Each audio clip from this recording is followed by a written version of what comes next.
Blog Talk Radio.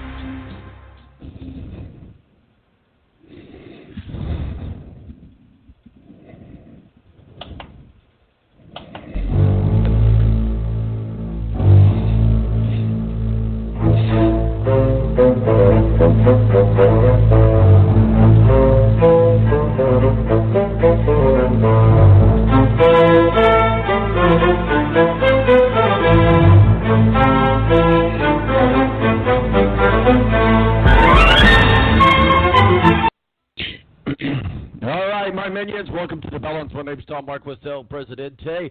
That certainly was not our opening theme song for today, but that's okay.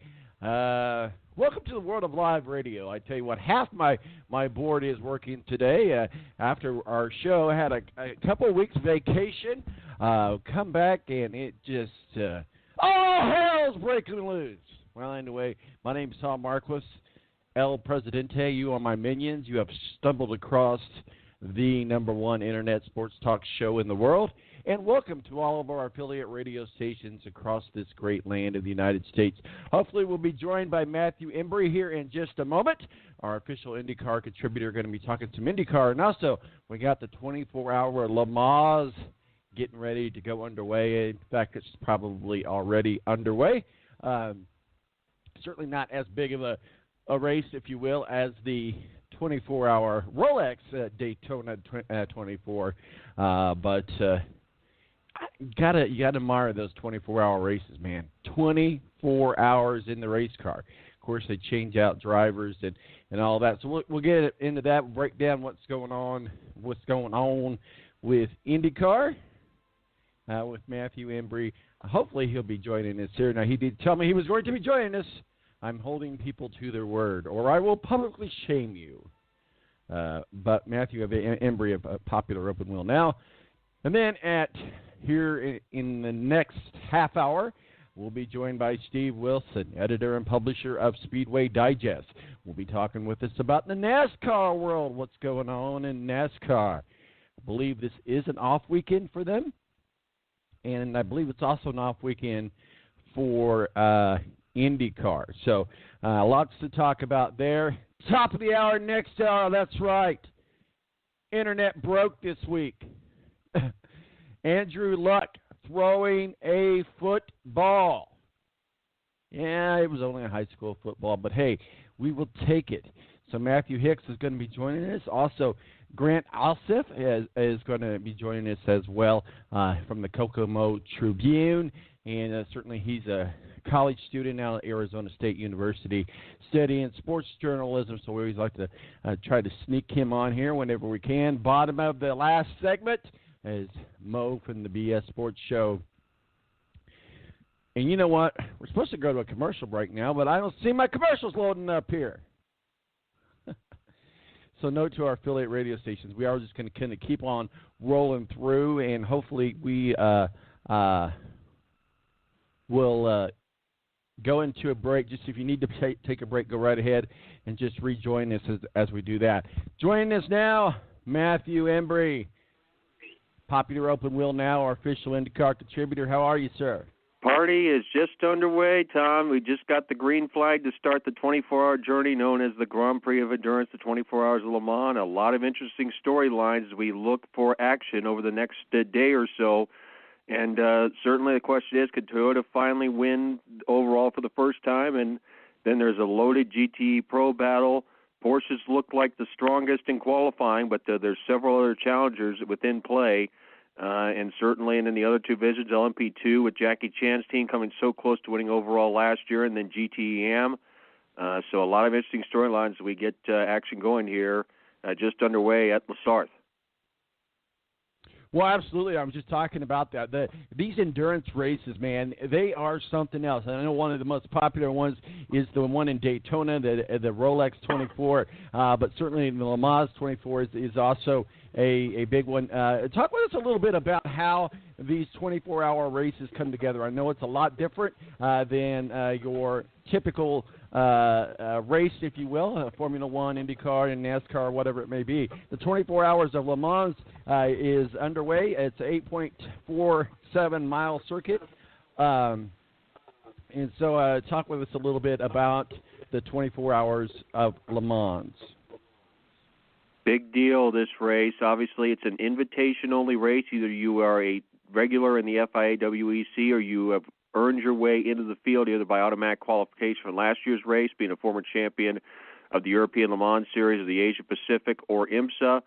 So a lot of teams here with a lot of strong credentials. This is the best of the best here, Tom. I mean, you talk about there's no slouches in this field, and you look early on, it should be a very interesting scenario with several good cars near the top of the lineup.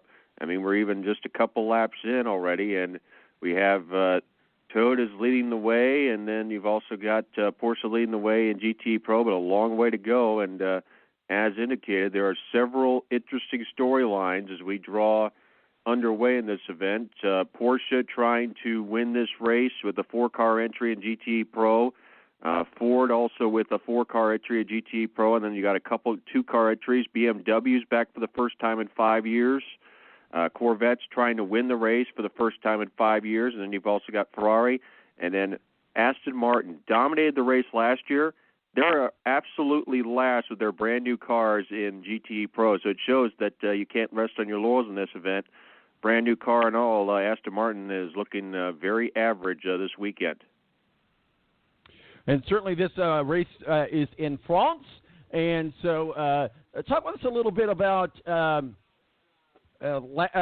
last year's. I know there was an irritation of people of the endurance race of last year's. There were some issues going on last year. Talk with us a little bit about last year, this year. Then we're going to get into some IndyCar talk as well, but make sure that we get caught up on everything on this 24-hour Le Mans. Well, it's about these slow zones, people not abiding by them. I think, in fact, one of my colleagues, Kim Ellis down there, American that's a businessman in Belgium right now, and she's saying that people are not abiding by those rules, and they're tough to enforce and stuff like that. I mean, there's people gaining time, people losing time because of it, and there's been a few cars ending up in the accidents because of it. So basically to see how those influence the race. But overall, it's very interesting, like we said, with the situations going on there and who could win and who might not. And fair enough.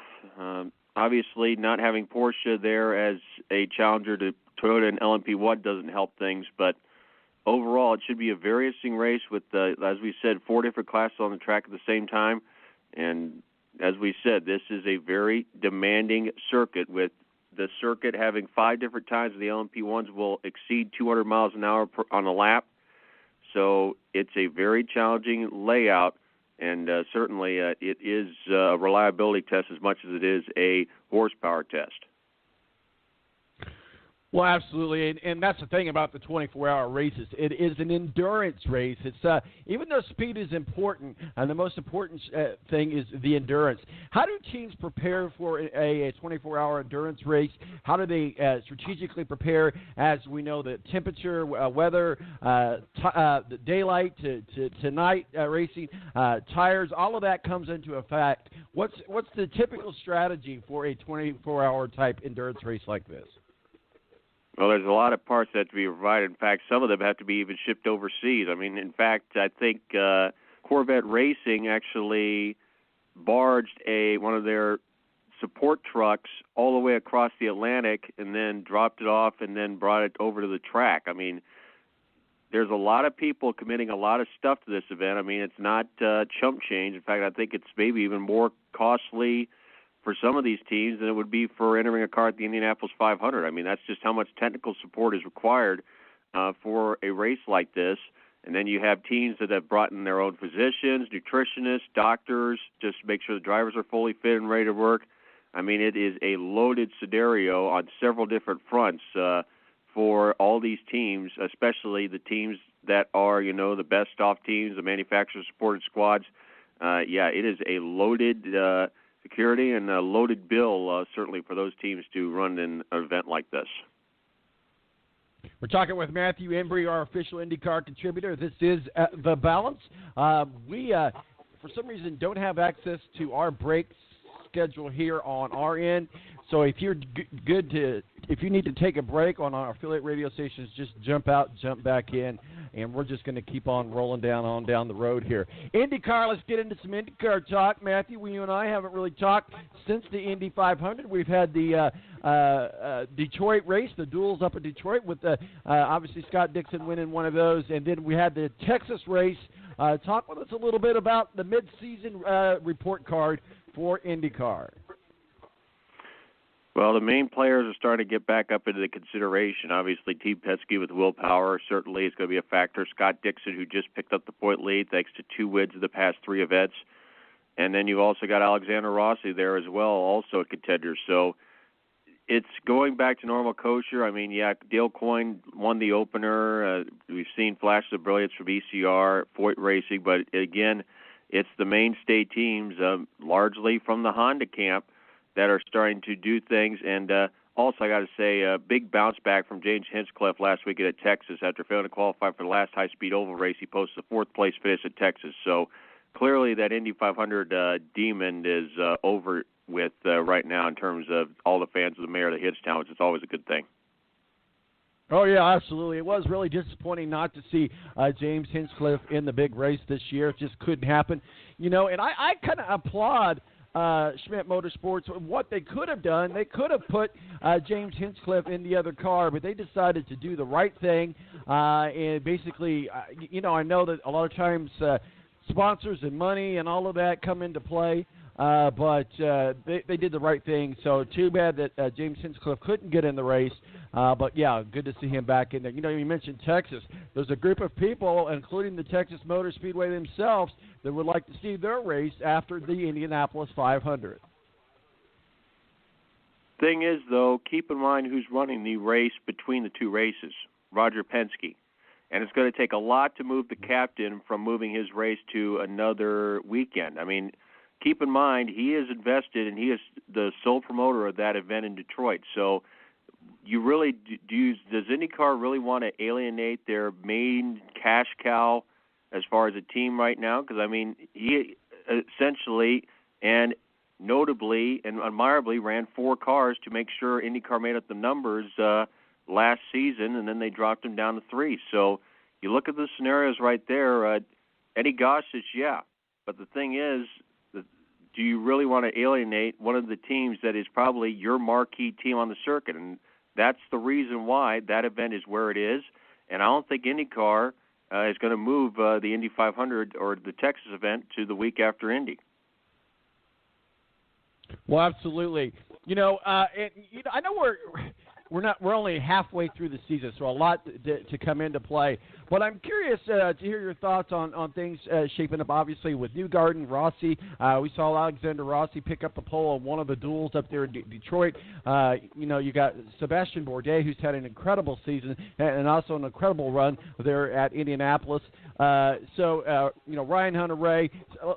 Talk with us a little bit about some of the stables as we walk through and get ready for Road America. Well, obviously, you're looking good in the case of Chip Ganassi with not only Scott Dixon running well, but Ed Jones also showing some signs of life for the first time all season. That's always a good thing in that case. Andretti Autosport should be stout with the Honda power. And not only Alexander Rossi, but Ryan Hunter-Reay having one of his best seasons in several years since he won the championship in 2012. Marco Andretti also having a very solid season considering how he has been a non-factor the past 3 years. And then you look at the Chevrolet camp, beyond Team Penske, not too much to talk about. I think the first Chevrolet driver is Tony Kanaan outside of Penske, and he's all the way back at 14th in points right now. So, and not necessarily coming out the greatest of results the last few rounds. Crashed out of the Indy 500, had problems at Texas, was a non-factor at Detroit. So Honda seems to be the way to go for now at this point, but like we said, and then, of course, the other question is, are we going to have a repeat champion? Because Joseph Newgarden has looked very average the last 4 races or so since he won at Alabama. Well, absolutely. Let's do a rookie report card. Obviously, we've got some really good rookies. I think Wickens. He didn't even drive like a rookie. Yet King Veach and Lease and Kaiser, all of those rookies having good storylines. But I think by far, if we were to say the rookie of the year right now, I would have to say would be Wickens. Wouldn't you agree? It's got to be Wickens at this point. Even if he doesn't win a race, he has done far and beyond better than